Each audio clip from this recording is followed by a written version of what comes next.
Terus pelan-pelan ada suara ngedeket ke Rangga. 1, 2, 3, di mana ya? Suaranya tuh suara anak kecil, rame, kayak lagi main petak umpet gitu malam-malam. Dan suara-suara itu tuh rasanya makin lama makin ngedeket aja. Meskipun jalanannya udah makin gede dari sebelumnya, tapi si Rangga nih gak mungkin juga kan buat muter balik lagi. Akhirnya dia ngebutin motornya lebih kenceng, tapi pandangannya dia tuh gak fokus lah ngeliat ke depan.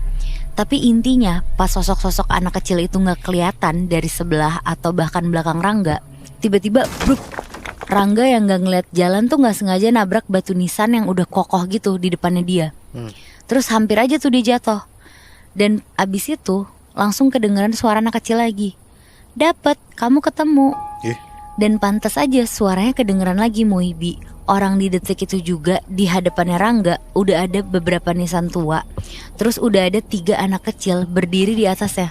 Yang satunya nunduk, yang satunya ngangkang di atas batu, sama satu lagi tuh jongkok, kayak lagi nyayat pahanya sendiri pakai pecahan kaca. Tapi ya sepersekian detik sosok anak-anak kecil ini tuh langsung hilang gitu aja. Sekarang gantian ada suara ketawa kecil di belakang kupingnya si Rangga. Suaranya tuh beda dari anak-anak tadi, beneran mirip suara bayi aja. Kayak suara bayi nangis ngerengek gitu. Wah, di sini si Rangga tuh udah lemes banget. Dan pelan-pelan Rangga nih nengokin pandangannya ke arah samping jalan. Dan di seberang jalan itu tuh emang ada bayi ngerangkak Muibi. Tapi begitu Rangga ini nengokin stang motornya dia buat nyorot lampu ke arah bayi ini, dia kaget banget kalau itu tuh bukan bayi. Kepalanya tuh gede, matanya tuh 5, dan dari mulutnya tuh keluar ular kecil. Dan si bayi ini tuh ngomong, kamu bisa masuk ke sini berarti kamu siap main bareng kami. Pilihannya ikut kami atau gantian dikubur. Di situ Rangga panik, dia nggak bisa mikir apa-apa. Tapi dia di situ agak yakin kalau dia tuh naik motor lagi, takutnya disasarin lagi.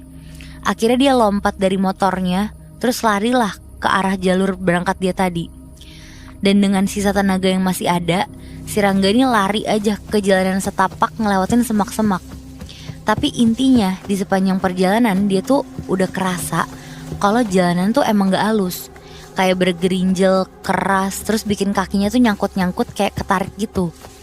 Dan pas sesekali dilihat sama Rangga, katanya tuh kelihatan kayak ada semacam tulang gitu. Bentuknya tuh kayak tulang rahang bawah manusia, ukurannya kecil, dan masih ada gigi susunya gitu Muibi. Tapi ya untungnya setelah beberapa menit lari, akhirnya jauh di depan Rangga tuh kelihatan lah ada sorotan lampu terang gitu. Itu tuh kelihatannya kayak ada motor lain datang. Dan pas makin ngedeket, orang di motor itu tuh teriak,